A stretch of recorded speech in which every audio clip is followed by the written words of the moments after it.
संविधान ये खतरे में नहीं है कि आप को हम वोट दिए, आप विधायक बने और आप जो है रिजॉर्ट में जा करके जैसा के पप्पा से बिक गए।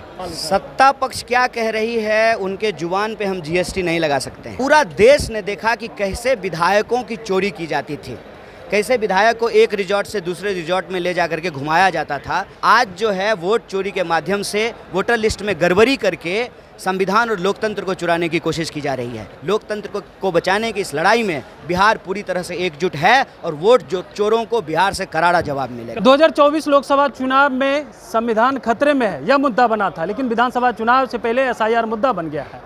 कन्हैया जी हैं हमारे साथ, राष्ट्रीय नेता हैं, छात्र संघ के राष्ट्रीय अध्यक्ष हैं। कैसे देख रहे हैं जिस तरीके से आप लोग ने एसआईआर का मुद्दा बना करके सड़कों पे उतर गया और सत्ता पक्ष कह रही है कि आप लोग के पास कोई मुद्दा नहीं है, जनता सड़क पे कहाँ नजर आ रही है? ये लोग इस तरह के सवाल। सत्ता पक्ष क्या कह रही है, उनके जुबान पे हम जीएसटी नहीं लगा सकते हैं, लेकिन देश की जो हकीकत है उसको हम लोग समझ रहे हैं, बिहार की जनता समझ रही है।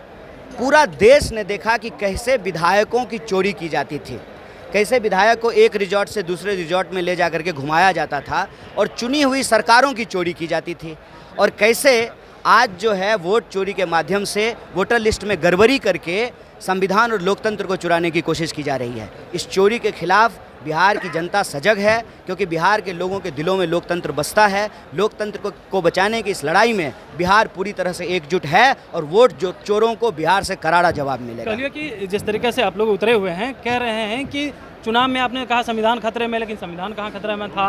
अब विधानसभा चुनाव से पहले कह रहे हैं एसआईआर जो है जिस तरीके से हुआ है और चुनाव आयोग कर रही, आप लोग वोट चोरी का आरोप लगा रहे हैं।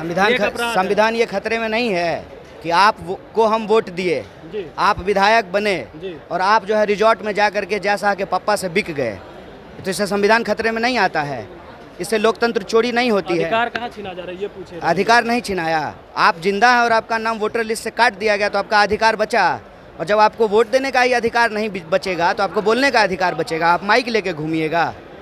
लोग जो है उनको पढ़ने का अधिकार बचेगा, लोगों को जीने का अधिकार बचेगा, रोजी रोटी का अधिकार बचेगा। जब वोट का राज ही नहीं रहेगा तो लोकतंत्र कैसे रहेगा, और जब लोकतंत्र ही नहीं रहेगी तो आज़ादी कैसे रहेगी? और लोकतंत्र और आज़ादी तो तभी कायम है ना जब संविधान कायम है, और संविधान की चोरी नहीं हो रही है। मुझे बताइए कि रिजॉर्टों में विधायकों को रख करके सरकारें गिराई गई कि नहीं गिराई गई? जया शाह के पिताजी ने यह कुकर्म किया कि नहीं किया? सरकार की चोरी हुई थी ना। जब सरकार की चोरी हुई उसके बाद इन्होंने जो है वोटों की चोरी करनी शुरू की, और वोटों की चोरी में अगर ये कामयाब होंगे तो अंततः ये संविधान की चोरी करेंगे, ये हम नहीं होने देंगे। दूसरे लोगों को होगा एसआईआर का मुद्दा फायदा करेगा आप लोग। देखिए कन्हैया कुमार थे, तमाम सवालों का जवाब दे रहे थे और कह रहे थे कि वोटों की चोरी होगी तो हम लोग सड़कों पे उतरेंगे और जो जनसमर्थन मिल रहा है उसको लेकर के। वहीं इशारों में जो है अमित शाह के ऊपर भी बरसते हुए नजर आए, लेकिन एसआईआर का मुद्दा पूरे बिहार में और पूरे बिहार ही नहीं पूरे देश में गर्म है। राहुल गांधी, तेजस्वी यादव वोटर अधिकार यात्रा पे निकले हुए हैं, साथ में कन्हैया कुमार हैं, तमाम जो बड़े नेता हैं वो सड़कों पे हैं। तेजस्वी यादव भी लगातार वोट चोरी का आरोप लगा रहे हैं। कन्हैया कुमार ने भी कहा है कि देखिए वोट चोरी हुआ है और जब वोट का अधिकार देने का छीन लिया जाएगा तो फिर जो योजनाएं मिलती हैं, जो अधिकार है आम लोगों को, वो भी जो है आप लोगों से छीन लिया जाएगा। कमलेश कुमार, लाइव बिहार, नवादा।